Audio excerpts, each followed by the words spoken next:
On this week's Healing from Within with Tony Balin, intuitive reader, root worker, and massage therapist Shannon Donovan. I asked Shannon to join me at Felipe Park in Safety Harbor, recognized for its historical Indian mound. Shannon is here to give us an inside look into her world and her work. This week on Healing from Within.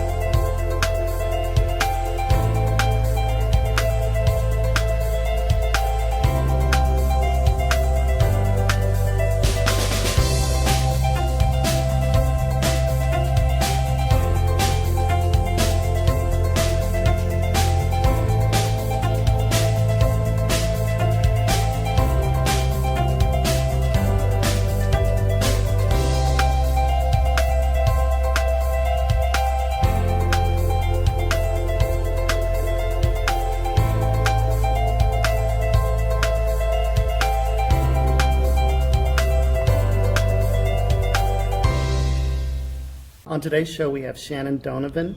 You can reach Shannon through her Facebook page, Shannon's Healing Help.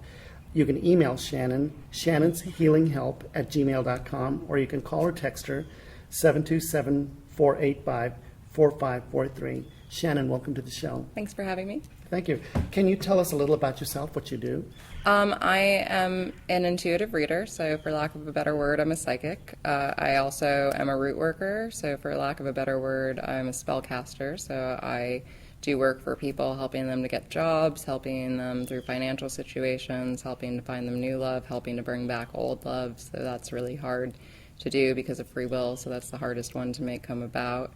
I'm a licensed massage therapist and esthetician, so I can do body work and skincare. I'm also a Reiki master, so I do spiritual healings as well. I'm an interfaith chaplain, and I have my degree in psychology, so I can do spiritual counseling for people, so bereavement counseling or, just regular counseling. And besides that, I am a natural health consultant, so if people are having health issues, I can guide them in diet changes and supplement help. And also I like to call myself a storyteller because I'm very interested in myths and different places where different faiths merge together. So I think every religion has lessons to teach us, and I think that listening to the stories of ancients and passing them on passes on a lot of wisdom. Absolutely. So. And that's exactly what we're trying to do with this radio show as well. Educate people about different faiths and how different modalities of healing, because, a lot of us have some type of healing we have to do, whether it's physical, emotional, or whatnot. When you say root worker... Yeah, root worker is actually pretty much a hoodoo word. It's a word mostly used in hoodoo, but I prefer it to spellcaster, because spellcaster gives people the idea of, witches and everything else, and essentially it's just, the reason it's called a root worker is because you work with a lot of roots and herbs as gifts to the spirits, as gifts to, in my faith, the saints, or to God, to help along your work. So that's why it would be called a root worker. But, you could call it a lot of things, prayer work. If I'm talking to people with a more Christian bent, I tend to use that word because that's what it is, essentially, is a prayer. A prayer is a spell, just like anything else. You're Right. asking for something. If I'm talking to, people who wouldn't take it the wrong way, I might say spellcaster. But that's often taken the wrong way, so I try to steer clear of that word. Yeah. So when you speak to someone like just a regular Christian, you would probably say you're more of a prayer... A prayer worker is what I'd worker. say. Absolutely. Yeah, actually earlier when we first met up with each other, I was on the phone with a client, and she's a Pentecostal Christian, and so when she first met me, she really didn't understand what I did. She came to psychics, but she was kind of scared of the other stuff, and it wasn't until I explained to her that everything that I do is based in, old Christianity, that she became comfortable with it. And at this point, I've done a number of works for her, and all of them have been positive and successful. So Awesome. but if you say spellcaster, for a long time I'm quite sure she thought that I did some sort of devil worship or voodoo or something, and it took her a long time to understand. They think that about psychics, they think that about healing workers and whatnot. You also called yourself an interfaith chaplain. Interfaith chaplain. What is that? I'm an ordained interfaith chaplain. A chaplain is generally kind of like a priest, but on a smaller scale. It's somebody that you'd meet with more for spiritual counseling on a one-on-one type of situation. And I actually got that because I have my degree in psychology, but I didn't feel like going through, first of all, the rigmarole of getting the clinical psychology stuff started, and also I just felt like a clinical setting wouldn't allow me to help people as much as a spiritual setting would. Right. So I got ordained as an interfaith chaplain, which means that I can work with people of any faith. It doesn't matter if we have the same religion or not. I have enough of an education and background in religion as well as psychology to be able to understand other people's faiths. So pretty much anybody who's looking for guidance in life or guidance spiritually, regardless of their religion, is welcome to contact me, and I'm more than happy to offer them services or offer them counseling. Wonderful.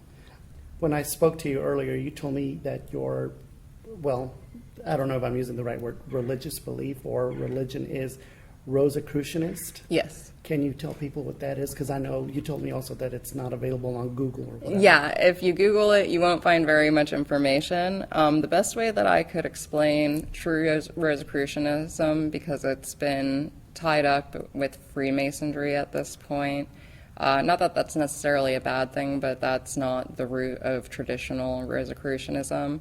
Traditional Rosicrucianism is Catholicism that believes in the esoteric arts. So it's Catholicism that works from the Kabbalah, so it would use the Psalms and Old Hebrew esoteric arts to create spells, and also uses the saints. So it would be, if you were to look at it from a distance, it would be very similar to Kabbalah or Santeria or Voodoo or even Hoodoo in the way that people practice. But it's based in Catholicism. The people of Rosicrucianism broke off from the Catholic Church, wanting to kind of follow Christ in their own way and to be able to continue to practice divination and practice, root work and spell work, which the Catholic Church frowned upon because they wanted you to go through the priest for all of your spiritual needs, and Rosicrucianists believed that they didn't need to go through a priest to fulfill their pacts with God, that they could do it on their own. And so most Rosicrucianists still, do to an extent, follow the Catholic Church and were brought up in the Catholic Church and would be considered Catholics, but they don't see necessarily the Pope as being infallible. That's very interesting. So if someone comes to you and they want root work help, Mm-hmm. What is the process? What could someone expect when they come to you and ask you, the request? Well, what they can expect really depends on their intentions. They can ask for anything. It's just, like I said, it's like a prayer. You can pray for anything. Right. But that doesn't necessarily mean that you're going to get it, or that you're supposed to get it, or that you're supposed to get it in the way that you thought you were going to get it. So the easiest type of work to do is for money or to find a new job or something like that. Those are the ones that I find the most success in. Finding new love isn't too hard either. The hardest one is bringing back an old love, like I said, and that's because of other people's free will. Right. You can curse people, but I generally don't suggest it. It's not outside of the realm of things that you can do, but you can't curse people in vengeance, or it'll only hurt you and it won't hurt them. The only reason to ever curse somebody is out of justice, and that's only if justice isn't being found on its own. So vengeance is not a good thing to go for. It will only cause you trouble. Right. So is it sort of like what I've always heard from other people, I guess if they call it karma?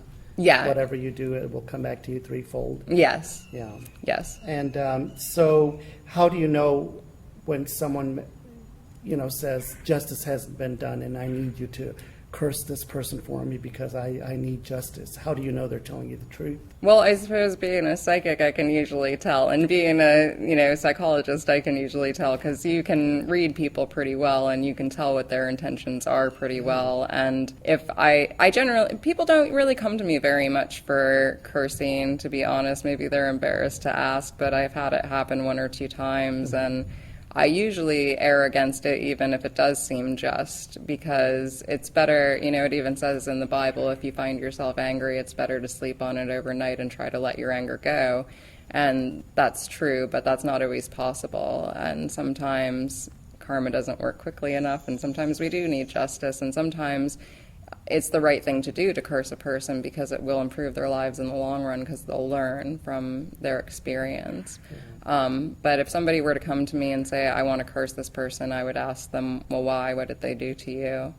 And then I would continue to ask them questions like, do you think that you are seeking vengeance, or do you think that you're seeking justice? Why do you think that this is a just thing to do? And I would make sure very carefully that I thought that performing a curse for them was the right thing to do.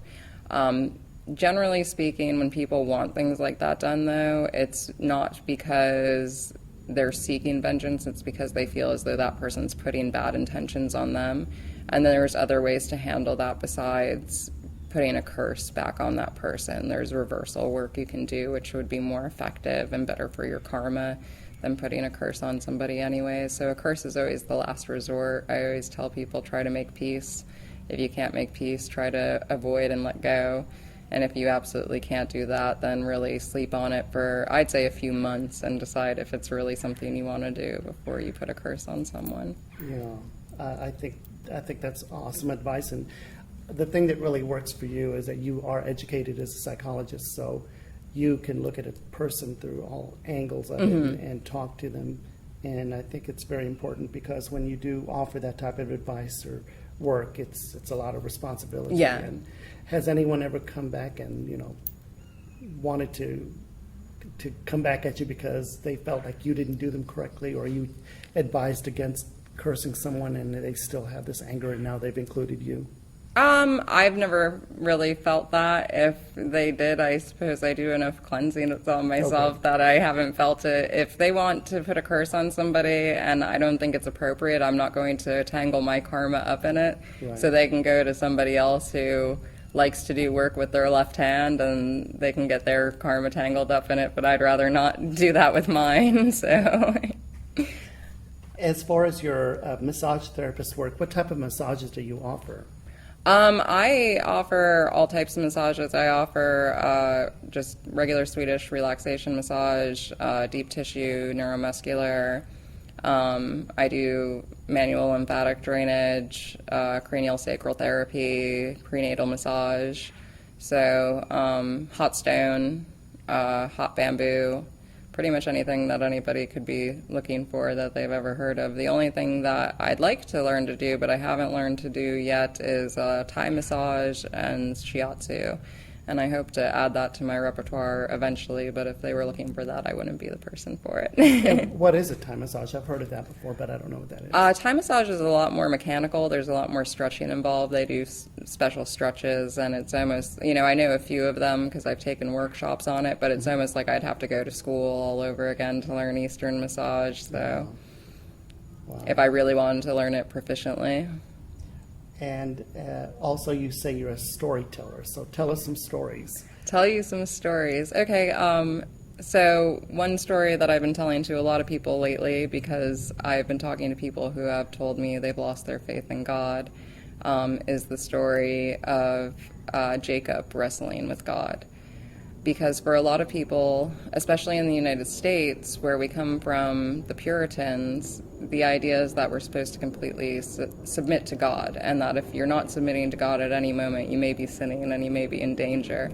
But this wasn't always the case. In Judaism and in ancient Christianity, it was the belief that it was the responsibility not just the right, but the responsibility of everybody who believed in Christ and who believed in God to wrestle with God, to wrestle with their own faith, to ask themselves, why do I believe in God? Why am I doing this? Why am I following this faith? What does this really mean? Does God really exist? Do I really exist? And that's called wrestling with God, and it comes from a story in Genesis. And I'm going to try to tell you what chapter of Genesis, but let me look in my brain for a second. I believe it's Genesis 34, 32 through 35. But if I'm wrong about that, please don't blame me. I could be off with the chapters. Okay. But so Jacob goes out into the road one evening, and he's attacked by an angel of God, and he wrestles with the angel all night, and he breaks his hip, and he's badly injured. And in the morning, when he's survived, God says to him, you've wrestled with God and you've survived, and your name is no longer Jacob, your name is now Israel. And Israel actually means one who wrestles with God, and it's considered a very sacred thing to wrestle with God. And so when I've talked to these people who say, I've lost my faith, I tell them, and they feel badly about it. They feel badly for, not feeling faith at the moment. And I always tell them, you don't have to feel badly for not having faith at the moment.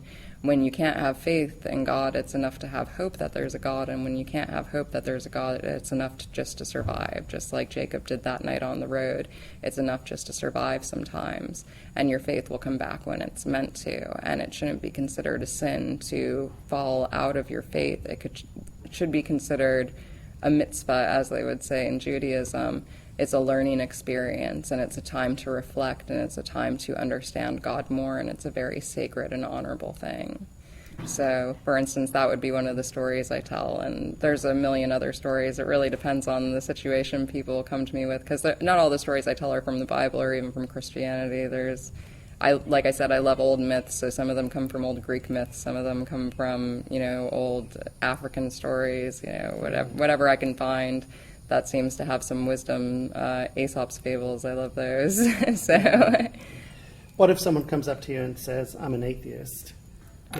Could you give them advice or help them believe in a God or a God? Or I honestly wouldn't try to help them believe in a God. They have faith too. They just have faith in something different, which is science. And I see science and God as being two sides of the same coin. Mm-hmm. Science can't explain everything, whether it's because we can't measure, because I consider myself a person of science. And a believer in God at the same time. So we haven't found a way with science to explain everything, but the things that we have explained through science, I think, are helping us to understand God more and how God works more. So in my head, if somebody was to say to me, I'm an atheist, I would probably think nobody's an atheist in a foxhole, because that's my belief. When we're in trouble, we all pray, and that's fine, That's very true. That's true. But, if they want to... There was a time in my life when I proclaimed myself an atheist. There was a time in my life where I, was exploring and trying to figure out what the universe meant. And I don't know if I ever truly was deep down in my heart an atheist, but I told people I was. So, and then after I told people I was an atheist and I learned the word agnostic, I decided maybe that was a better word for me, so I started using agnostic. And I still tell people I'm agnostic at points now, because I'm not anyone who can tell anybody any better than anybody else, who and what God is, so I'm not going to try. But I don't think there's anything wrong with somebody feeling that they're an atheist. That's their dharma, that's their path, and whether they stay on it or not is also their path. For someone that doesn't know, what does agnostic mean? Agnostic means belief without knowledge is what the actual word means. So it would mean that you believe that there's something there. You believe that there's a God or some force behind the universe, but you don't proclaim to know what it is. So I would say that even given my faith, I would still call myself an agnostic, because I can read the Bible all day long, but that is somebody else's description of what God is. Right. And that doesn't necessarily explain to me what God truly is, nor should it. It also says in the Bible that no man will look upon the face of God. And so we're not really supposed to understand fully what God is. There's supposed to be some things that are left mysterious and some things that are left to wonder. So I would say that if you truly have faith, that all of us in some respect are agnostic. Because if you truly have faith, then you truly understand that you know nothing at all. Well, that's true. Also, knowing what I know about you, I know you teach classes. Why don't you tell us about your classes? I teach classes on esoteric magic, so I don't stick to one type of esoteric magic. I've studied a lot of, like I said, I went through my own struggles with faith and left my religion for a while. Before I came back to it, I studied a whole bunch of other religions. So at the moment, we've been working on Western tradition magic, so I've been teaching them some of the magic that I do. I've been teaching them a little bit about Wicca, a little bit about Romani magic, a little bit about African American magic, a little bit about Native American magic, and once we get through that section, then we'll be moving to the east, and I'll be talking about things like the Ayurveda, which is, the Hindu system of magic and charm, and then there's different Chinese systems and Shinto in Japan. So I hope to give everybody enough of a basis that if there's something that catches their interest or catches their eye, they can do more research on it themselves. But the truth about magic is that if you really study it, and you really study a lot of magic from different cultures, that they all boil down to essentially the same things and the same rituals. So I prefer to give everybody all this knowledge in the hopes that they'll start to form their own system, that they'll start to find magic and find God in their own way. I'm sorry I missed your classes. It sounds very interesting. So you give everyone a basis or just, the format, I guess, to going on further. All these practices, have you noticed if they all follow the same pattern, or is it certain steps that contradict each other? Like, for instance, some of them may want to do magic, but they're very secretive. In other words, maybe you can't even teach it. You have to pre-qualify people before you. There are some that are like that. There are some religions that are very secretive in the types of magic that they do, but if you look at them objectively, if you look at every magic, if you were here, you'd see me using quotes a lot, magic religion, they tend to have a lot more similarities than differences. So, and if you want to get in, so for instance, I know a woman who's from Yoruba, which is a very secretive faith, and I've asked her if she'd come in and speak to the class, and she said she would, but there's a whole lot of stuff that she can't tell people because it's all a secret. And I said, that's fine, just tell people what you can tell them. Well, that doesn't mean that if you wanted to become Yoruba, you couldn't go to the church and take vows that you would keep it a secret and become part of the church. So even if it is a secretive religion, it doesn't mean that you can't become a part of it. It might just be a little harder to find initial information about it, and you might have to work a little harder to seek it out. But, when I speak to her and she and I kind of exchange different ways of spell casting, they seem a lot more similar than different to me. So to me, when I look at least at systems from the West, they all kind of seem to spring from the same source, which is the Psalms, which is Kabbalah. So that appears to be where most of them have their roots. And then some of them, and it's amazing how they kind of converge and run away from each other at different points in history, but it all seems, at least in the West, it seems to be a mixture. Even Wicca, because Wicca is supposed to be European, but because European magic was destroyed so well during the Crusades, it's kind of a mishmash of what people could keep together. So even Wiccans tend to follow the same type of magic that I would, or anybody else would, or Santeria or Voodoo would, which generally comes out of Judaism, Native American practices, and practices that came out of Africa. Yeah. And do you know much about Santeria, by any chance? I know a little bit about it. I certainly wouldn't proclaim myself an expert on it, but I think I know enough about it to speak on it. Yeah, because I've heard that religion, and coming from a Latin background, I've always heard of Santeria in a negative light. Do you see it as negative, or is it? No, not at all, no. Where I get my supplies and my candles from, one of the places is actually a Santeria shop, and the people are lovely, and it's not much different from my own religion, and they have a lot of the same beliefs that I do. I would say that the real only main difference between what I believe and what people who practice Santeria believe is that in my religion, the saints are actually the Catholic saints, and in their religion, the saints are representations of their own orishas or their own gods. Yeah. But besides that, it's never a religion that's evil. It's the practitioners that are evil. People decide what they want to do with a tool. A tool in itself is not going to be the evil part. So Santeria, like all other magical systems, is a tool, and some people use it in a dark way, and that's what ends up getting popularized by the media and everything else, because people eat that up. But for the most part, no, they're not sitting around cursing people. They're not sitting around doing evil. They're worshiping their gods. And there's nothing wrong with that. So I think it's a very beautiful religion. And the same thing with voodoo. People ask me about voodoo a lot, and they have to understand that maybe 1% of the 1% is the ones who are out there doing bad works. But for the most part, it's a beautiful religion, full of very faithful people and very kind people and people who try to heal and try to do good work. But you can't listen to the media or Hollywood because, especially in America, we're a very Christianized nation, so anything that's kind of outside of that Protestant Christianity is misunderstood, and misunderstanding breeds fear, and fear breeds, hate, unfortunately. So. Yeah, I agree. Have you ever heard the term white witch?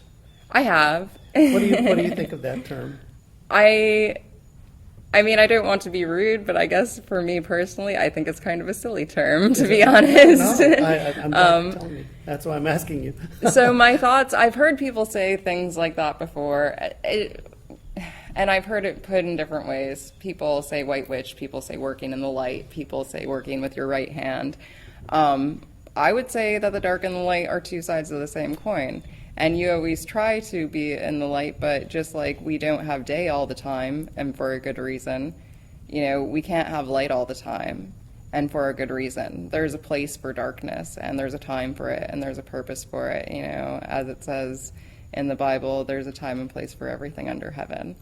And that's just the absolute truth. When I was talking earlier about having the ability to curse people, but not necessarily using that ability if you don't have to. Well, when you curse people, if you are the type of person who believes some things are good and some things are bad, then you believe that you're doing bad works, and you're working in the dark, and you're working with your left hand, and you're working as a dark witch instead of a white witch. But the fact is that it's, like I said, it's two sides of the same coin. We all have a more primal side, we all have a darker side, we all have anger. And there is a place in this world for justice. Maybe not vengeance, but there is a place in this world for justice. So to me, you never know what the consequences of your actions are. You can call yourself a white witch and say, I only do benevolent works, I only do white work. Well, if white work involves love spells, and you put a love spell on somebody and it's not really meant to be, and it's not really their fate that they're supposed to be in love with that person, that could be as damaging as a curse. And if you put a curse on somebody because they're stubborn or they're arrogant to try to fix their stubbornness and their arrogance, and it really improves their life because their stubbornness is holding them up, then you've done them a great service. So only God knows the consequences of your work, and that's why I suggest people put so much thought into it before they do any work, because you don't really know what's white and what's light and what's dark. Only God knows that. That's true. So. I never thought about it like that. How do you think these religions survive? Because some religions are so secretive. Is it because they go from generation to generation? Kids get taught, or do you get chosen, or how does that work? I've always wondered how they manage to survive all these years. For some religions, the kids get taught. For some people, they're called to it. I know that, for instance, my friend who practices Yoruba was not brought up in that religion. She was called to it. She was drawn to it because she found somebody who practiced it, and it really just yelled out to her and made her feel as though she belonged, and made her feel as though she was meant to be there, and so she followed it. And so we all find the path that we're supposed to be on. For some people, though, just like some people are brought up in the Christian church in the United States, and some of them stick with it and some of them fall away from it. Some people are brought up in magical traditions, and just like with all other faiths, some of them will stick with it and some of them will decide it's, not for them and it doesn't make sense to them, and they'll leave it and they'll find something else or leave religion altogether. If someone wanted to get your services, that our listeners come from everywhere. I mean, they're in California, Georgia. We have some listeners in Switzerland. We have some in Germany. If someone from far away wanted to get a hold of you for services, do you offer services like over the phone, Skype, or whatever you do? Yeah, I can work, I've done work for people in other states, prayer work and spell work and root work. I also do readings over the phone or over Skype if people want me to. I prefer to be face-to-face with a person because it allows me to be more closely intermingled with their energy. I prefer it if they're there when I'm doing work because it helps me to be more closely intermingled with their energy, which makes the reading better or makes the work stronger, but it's definitely not necessary, and we don't live in a world at the moment where it's always, productive or where we don't always have the capability to do that. So I can definitely work with people over the phone. I don't like, you can text me for an appointment, but I don't like working with people in like an instant messenger or text type situation, because I think that the lack of any type of energy exchange through that, not even hearing somebody's voice really diminishes things. So that's the only way that I really don't work with people. By text. Is by text or by instant message. Got it. Well, that makes sense. In speaking with you, you also told me that you create music. You have music of your own. Can you tell us about your music? I play the piano and I sing. I haven't done actively in many years, so I would say I haven't actually recorded or played out since, I'm going to say 2008. For some reason, not for some reason, I know the reason, but in 2010, I suddenly wasn't able to write songs anymore, and it's just now coming back to me because I never wrote my songs to begin with, if I were to be honest. They were written through me. Most of my songs, when I read them back, I know the stories, but they're not my stories. I'm not telling my stories through my songs. They're other people's stories. So for a while, I lost that ability to channel, and it's just been coming and trickling back recently, actually. I've written 2 songs in the last month or so, and those were the first songs that I'd written in about 4 years. So interesting. And what are the music? What's the music about, or the songs? Like, I'm going to ask you to let us sample your music, and I'd love to play it on the show. Do you have a particular one that you want to send our way that you can tell us about? I'm going to actually send you a song called Sweet Gypsy, and it was, when I was playing out, it was one of my most popular songs, and it's not my story. Like I said, it's not my story. It is a story about gypsies during the Crusades, and in particular a gypsy man and a gypsy woman who were in love, but just because of the situation couldn't make things work out, couldn't make things right, because it was during the time of the Crusades. Wow. Thank you. I look forward to that, and I'll play that for our listeners. And Shannon, I want to thank you so much for doing this talk with me. I think we've learned a lot, and I think you have so much more to offer than I can do in the little time that I gave you. But I'd love to bring you back on another show, and next time you and I will talk about a particular thing, and you can prepare to talk about one specific thing or whatever you want to talk about. But I really enjoyed the talk, and we want to thank you so much for being on the show. Yeah, it was wonderful. Thank you for having me. I had a great time. Our special thanks to Shannon Donovan for providing us with an interesting look into her world. She's also provided us with a song she wrote and sings. Accompanied with her guitarist, John Cobalt, we will end today's show with an original song, Sweet Gypsy. Thank you so much for tuning in. If you have questions, comments, or show ideas, please contact me directly, Tony@TonyValen.com. Visit our website, healingfromwithin.net, or follow us on Twitter @TVHFW. Have a blessed week. Love and light from all of us here at Healing From Within.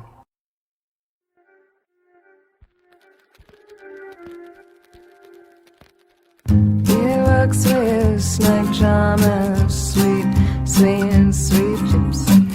His voodoo can tango through the underworld. Sweet, sweet, sweet gypsy. Got a crush on every ugly girl. Sweet, sweet, sweet gypsy. Do you think that you're Jesus Christ, turning water into wine? Almost made me believe. Got my tongue inside my cheek, and do you think that it makes it right? Everything's not black and white, it's all gray here in between, where the petals break and bleed. And he works with snake charmers. Sweet, sweet, sweet gypsy. His voodoo can armor, burning candles of the Virgin Man. Do the tango through the underworld. Sweet, sweet, sweet gypsy. Got a crush on every ugly girl. Sweet, sweet, sweet gypsy. Is there something underneath? Got a trick up every sleeve. Got a cocktail to keep away everything you cannot face. And is there something I can't see? When we break these small heartbeats and everything comes back again, tell me what will save you then. And he works with snake charmers. His voodoo can armor. Do the tango through the underworld. Got a crush on every ugly girl. He works with